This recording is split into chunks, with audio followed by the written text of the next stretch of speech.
One of the things we knew coming out of the gate with Gears 3 is that we wanted to make the best version of our multiplayer that we had. It's taking it to its max. Like, the thing for us is we've had the most time to polish that we've ever had. This is that extra 10%. It's the biggest campaign we've ever had. It's got Horde and Beast and competitive multiplayer, and it's gonna be the best multiplayer we've ever had. The most polished, best Gears game that Epic has ever made. Day one, it's hard to ship an online game, and by having dedicated servers and a beta, we're doing a darn good job of making sure we hit it right day one.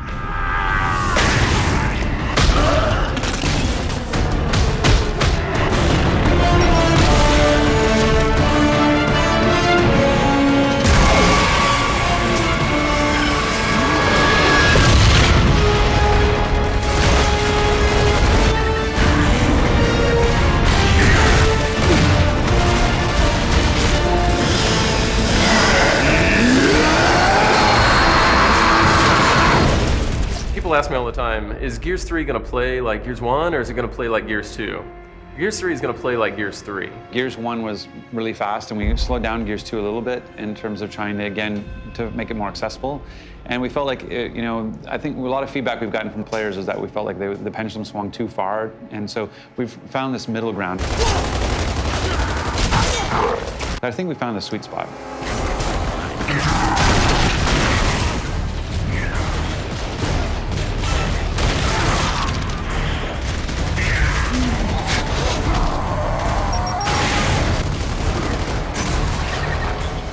One of the new multiplayer modes that we're featuring in Gears of War 3 is Team Deathmatch, which has been in other games before, but is new to the franchise. And we don't just want to cram it in there as you've seen it, we want to put a Gears spin on it. So it's actually a pool of lives that each team has. You take out a bad guy, you're taking away from their pool, ultimately resulting in them running out of lives. 5, 4, 3, 2, 1. Game on, baby! As people are getting eliminated, it gets down to 3-on-1. And that one guy could be clutch and take out those last 3 and win the match, at which point everybody explodes in laughter. Who's next? Now that we're at the third game in the series, we can have some of these unlocks that allow us to play with the formula a little bit. People don't necessarily want to just represent themselves in a fiction, you know, appropriate way. You know, the fact that people want to have a pink Lancer, you know, and they want to shoot people with a pink Lancer because they think it's funny or whatever it may be.